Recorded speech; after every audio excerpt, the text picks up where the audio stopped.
So we continue our dialogue on business for green recovery and how our business can react on global crisis.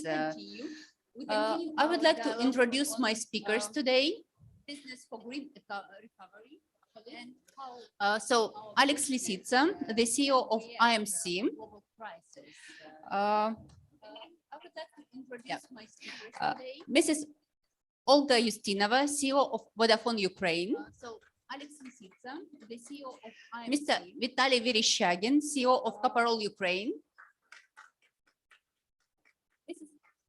And we expect Alexei Ryabchin a little bit later. He's advisor of Naftogaz, of CEO of Naftogaz.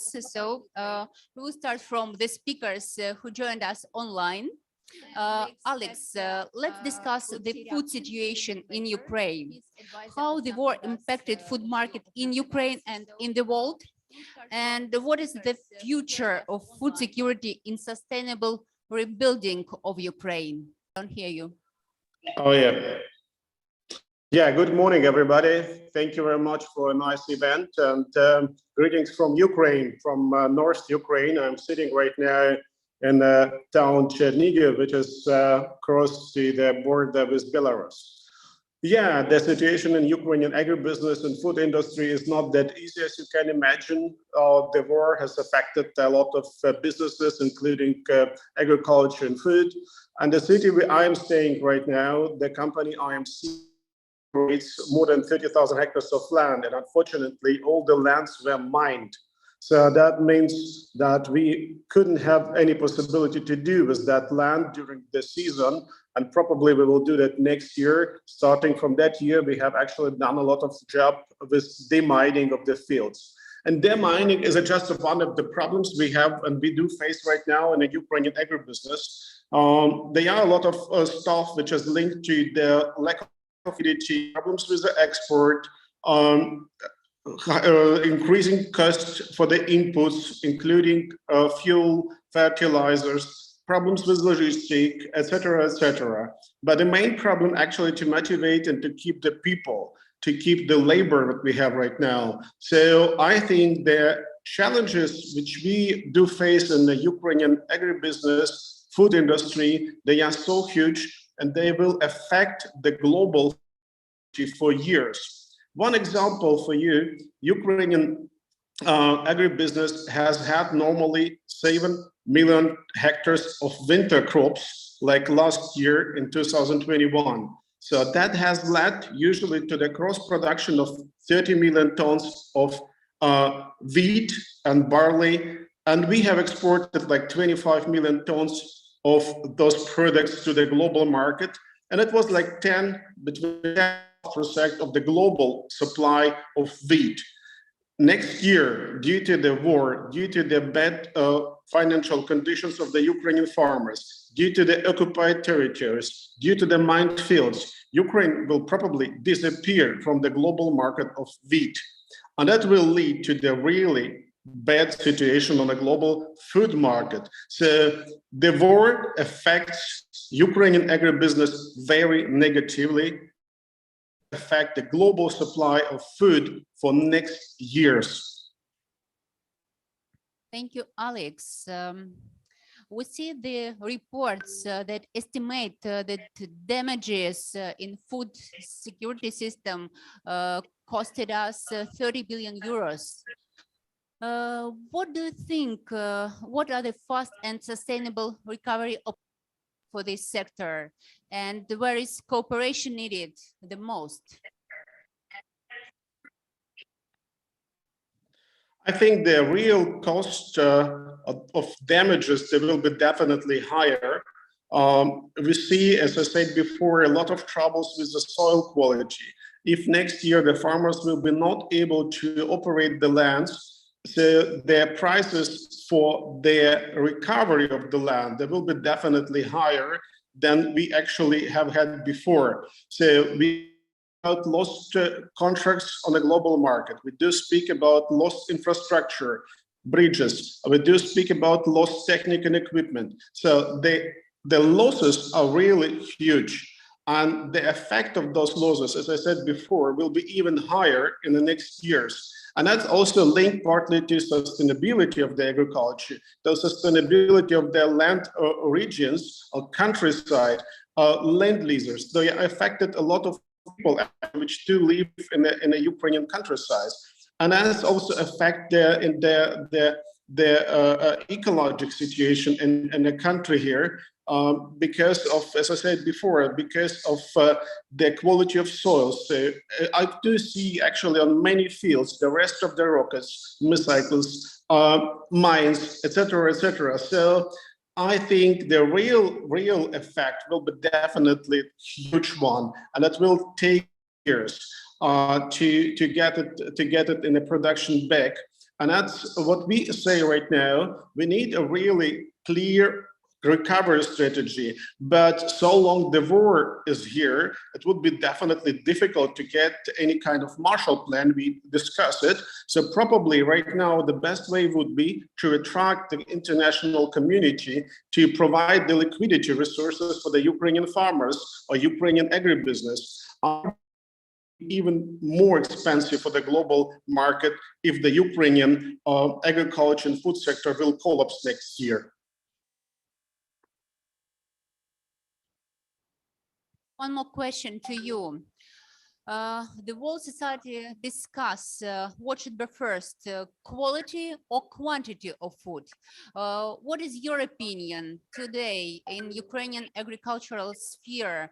What do you think? What should we do first? To think about how to provide enough food to Ukrainians and to the World Society, or to think about how to make this food sector sustainable? I think right now Ukraine is fighting about survive. So we have to survive. And if we have a clear target for a next period of time to survive as a nation, as a country, as a business, then we should think only about surviving strategy. And that will be definitely in a case, I think, in agriculture, it will be quantity.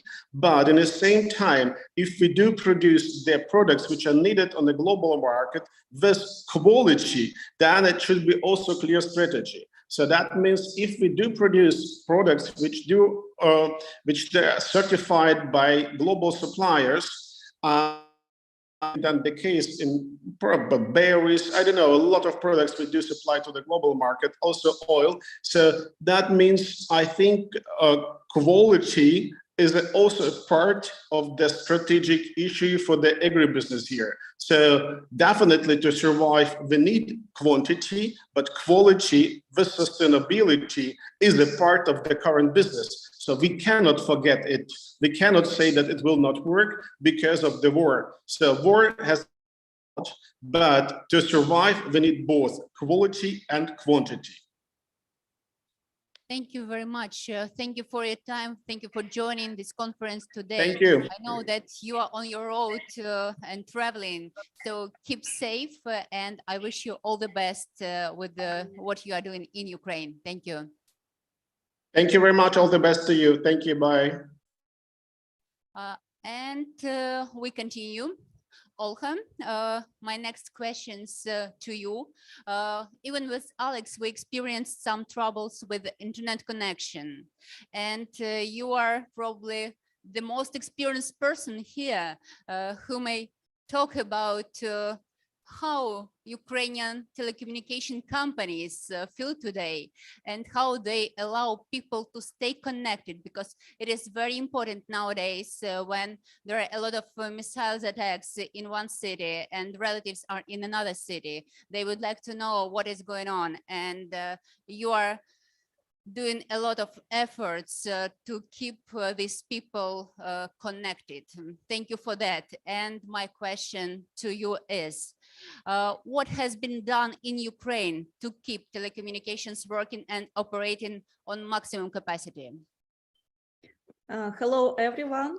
Best regards from Kyiv. I'm sitting in office now in Kyiv. Unfortunately, we don't have electricity now, but as you see, we are still on air and we have possibility to connect. Actually, you're absolutely right. In wartime, connectivity becomes vitally important because it's like, you know, air, water, foods.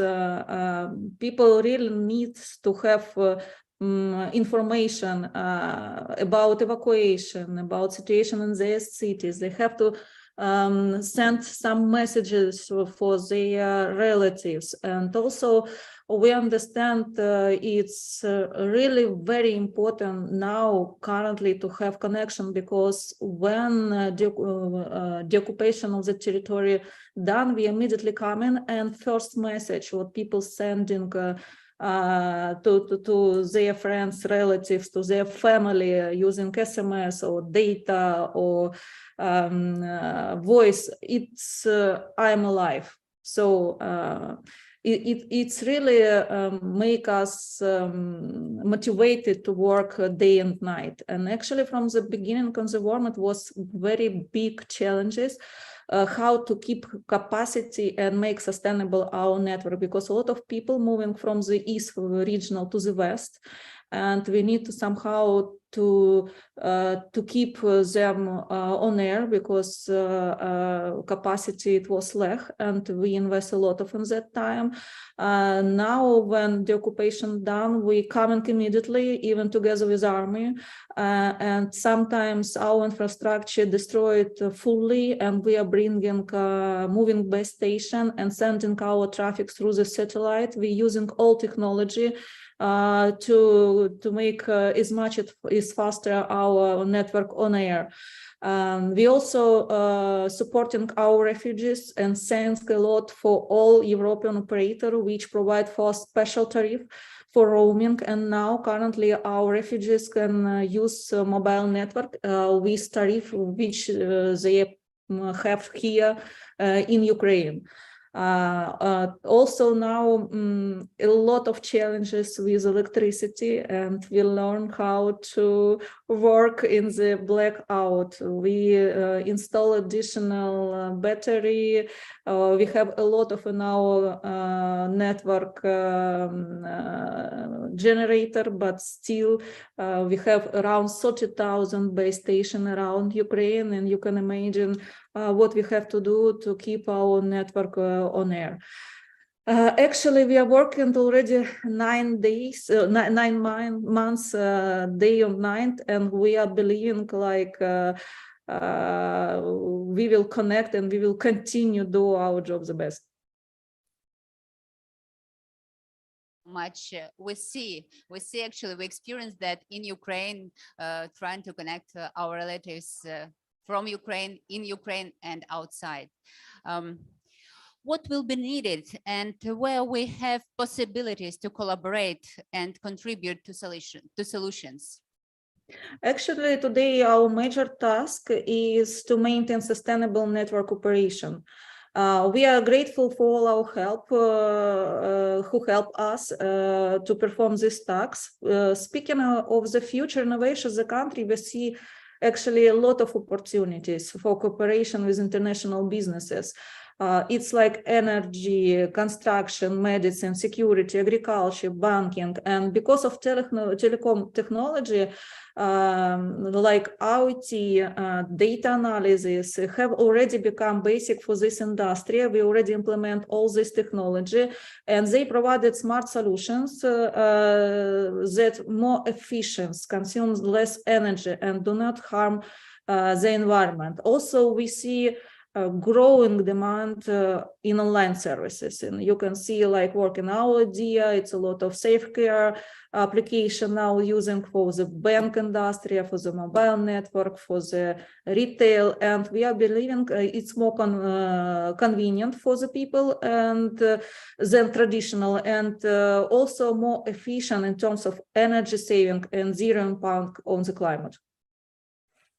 Thank you. And let's talk a little bit about rebuilding of Ukraine. What principles should be implemented on the rebuilding stage? What do you think?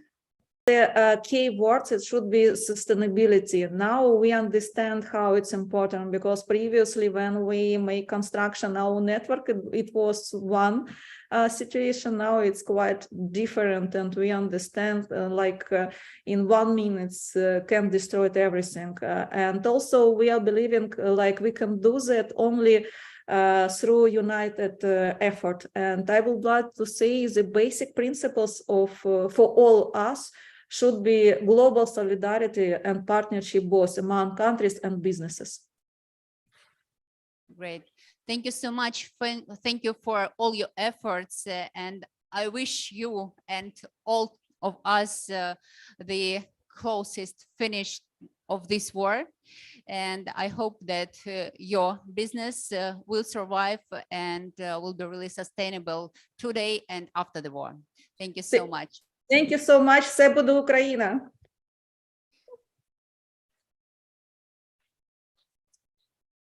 Vitaly, we are going to rebuilding stage. We'll try to think about how to use this war as an opportunity for sustainable reconstruction of Ukraine. According to Kyiv School of Economics, the total amount of direct documented damage to Ukraine's residential and non-residential real estate and other infrastructure as of September 2022 accounted for more than 127 billion. The question of reconstruction is in the air, and everyone is talking about it, but that will be after the war.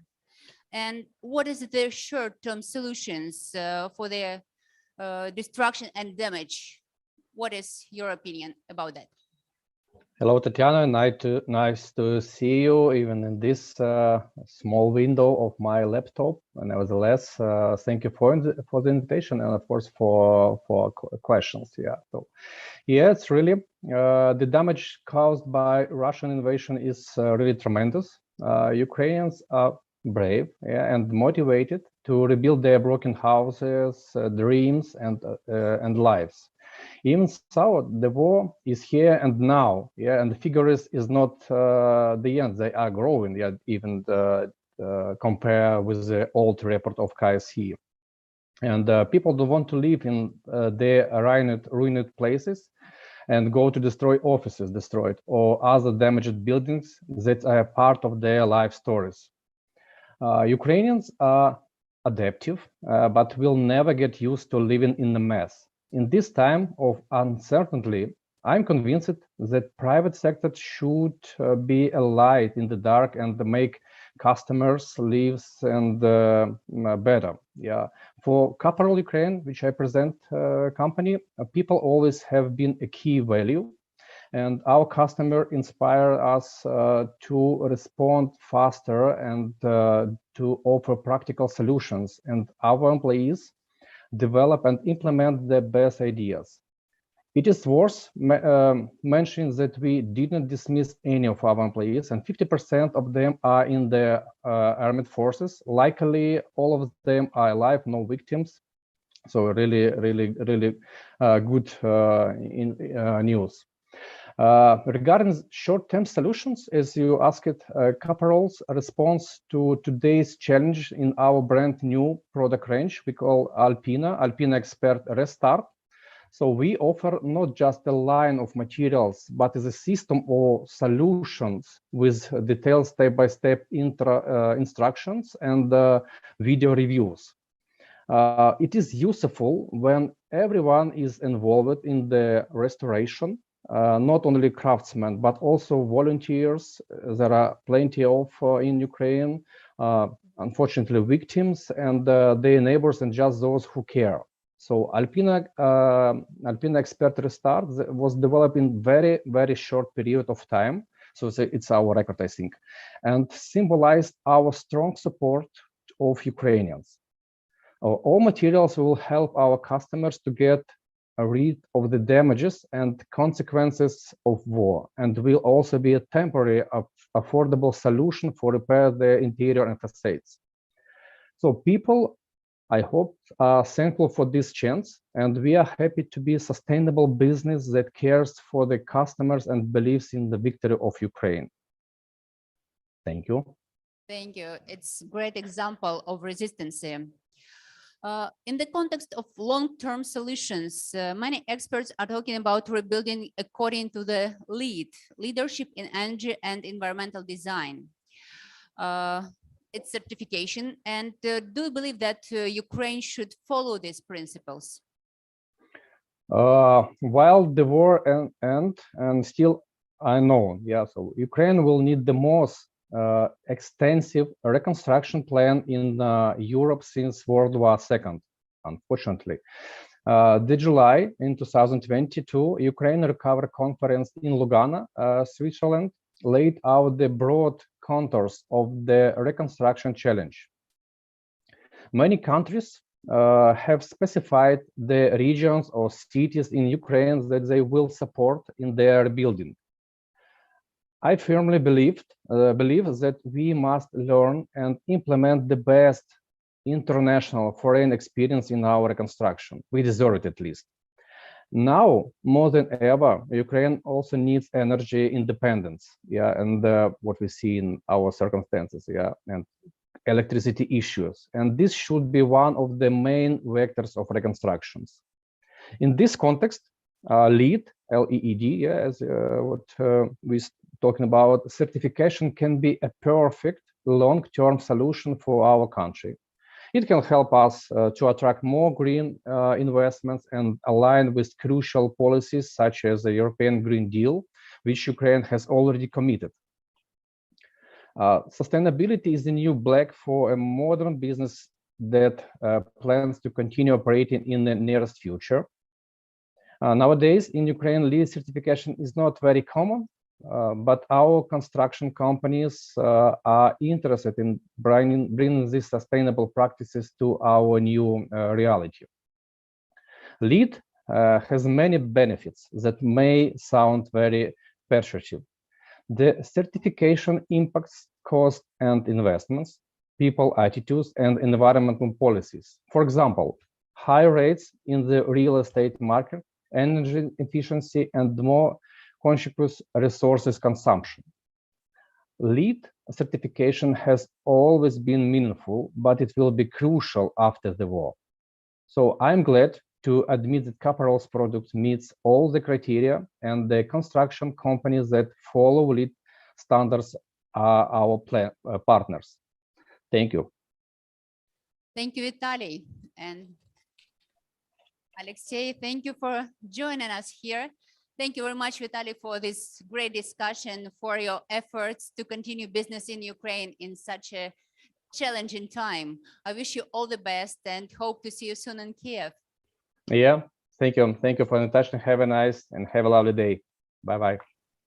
Naftogaz, sustainability, and oil and gas substitution. Does Ukraine have a chance to become a #1 generator of for producing alternative energy sources? What is your opinion as Ukrainian leader? Thank you very much. First of all, it's a pleasure to be at COP, and with a special hi from a new CEO of Naftogaz, who just recently joined the company, and like I had a quick conversation with him. He supported COP, he supported the green transition. He wished to come or to deliver a speech, but he intended to become better informed about the activity. So he will definitely we will hear more about the green aspect of Naftogaz development. But what I would like to say is that, like, for Naftogaz, the green transition and the climate challenge is it's a huge issue, and we believe that we need to have a great impact in confronting it. But of course, we do understand that the first priority for us is to first win the war, and for us, winning the war is meaning to have the winters comfortable for our population, because the first task is what the Prime Minister told for us is to move through the winter. We have all the resources, fossil fuel resources, needed for this winter, but for us, the green transition means a big future for Naftogaz as a national energy company, because these dependencies that we have from the foreign resources that we are importing could be lower, like twofold. First is like the energy efficiency, which is like one of the best green solutions ever. And second is the green energy, biofuel, biogas, bioheat. This will help us to decrease the consumption because we are one of the most energy inefficient nation in the world. And in regard to this, when we are decreasing the consumption, we will decrease the amount of CO2 that we are emitting, and this is why Naftogaz is highly interested into the green businesses. That's good. That's clear where the problem is. But the next question is how to find solutions, who should be the partners, and how to go from principles to real investments. It's great that you're speaking about principles, because also first you need to redesign the national oil and gas company and put it to a more sustainable pathway. And it's about our principles, because it's in our values, in our principles, and the huge task is how to push these principles through standards, through policies, to all the employees, to all the stakeholders, and to engage partners in this. And this is why we are, as an Naftogaz at COP, this is why we are engaged in numerous activity here, including the carbon capture storage, including the biofuel, biogas, including the carbon trading, which we are also highly interested in, including we're champions in methane emission reduction and methane initiative. So there are a huge amount of green activities that were engaged before the war, and we are engaged even during the war. So the partnership is the key, because yet alone it's hard to obtain. But like this is the activities that we are engaged both in Ukraine and here. Yeah, and what do you think? What changes in our legislation are needed to make this happen? It's really interesting to work in the national company. It's a bit challenging because you need to coordinate with a lot of governmental agency. But on contrary, it's easier because as a national company, you can provide the solution and work with the government, because it's definitely, and we see how government is responding towards like numerous Naftogaz initiatives. And we are now feeling our responsibility to become the market enabler for biomethane. So to switch from biogas to upgrade it to the biomethane and inject it to the grid, sell it maybe with a green premium to Europe. And we have our resources as a national company, our engineers, our metronomical specialists who are helping to unlock the market, because basically it's about unlocking the market potential, because nobody is yet producing the biomethane. And without our capacities and capabilities, it will be hard to do. And we're working with the government, with the national regulator to put this. Next, very important thing about what everybody is speaking at COP is hydrogen.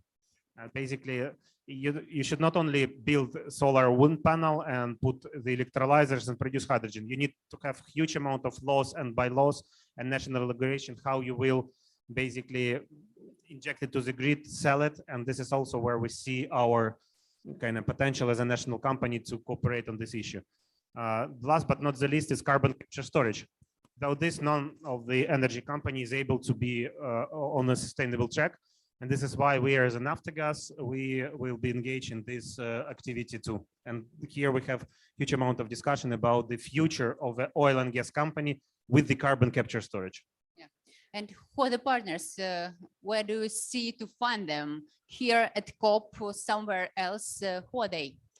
Yeah, it's definitely the IFIs, International Financial Institution, who are presented here. And yesterday we spoke with the president of the EBRD regarding the support of Naftogaz.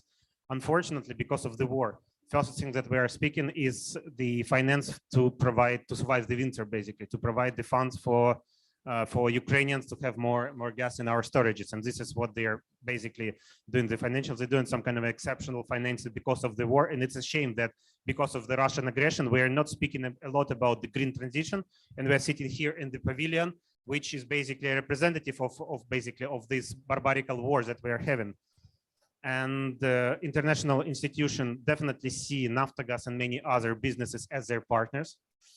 We have huge amount of foreign companies that are willing to invest to Ukraine after our victory. but they're saying like they do believe in our victory. They do believe that it will be lots of international assistance that will come to Ukraine, and they're saying like let's start working right now on a financial issue, on some kind of assumption, on feasibility study, because it will take time to produce this equipment. It will take time just to kind of manage all the process, and we are starting right now with this process. So international institution, international partners, and also we as a Ukrainians, we see a huge amount of synergies between the internal partnership. Some like we can produce hydrogen and sell it to the metallurgical factories that will produce metallurgy. We can sell this hydrogen to our agricultural partners, and they will produce the very sustainable products. Also, with combining the agrarian company or with the wood producing company with the bioheat, we can do a synergy between the energy and agrarian company, and we create more jobs. So we are pro jobs, pro green development, and this is what we will be definitely doing. Great. Thank you so much. Thank you to you personally and to your company for being here today and for defending our interests on the international stage. Thank you very much. It's really important for us, not only as a company, but because we do believe in Ukraine. We invest in Ukraine right now. We invest in many green projects right now, even during the war, showing the signal to our partner that we believe in our country, and then you should do, and this is we do for the future of our kids, who will definitely ask what we together did for their better future, and we will definitely have the response to this. Thank you for having us, and thank you for the beautiful moderation and beautiful conversation. Thank you. Thank you very much, Alex. I just would like to add that all our businesses who were present today are part of United Nations Global Compact in Ukraine and globally. And it means that the main focus of those businesses are human rights, environmental security, and transparency. And we believe that our businesses understand what is going on in Ukraine, what is needed, and they're ready to rebuild and reinvest. We believe that everything will be Ukraine, but we definitely need international support. And we invite everybody to believe in us and help us to rebuild. Thank you so much.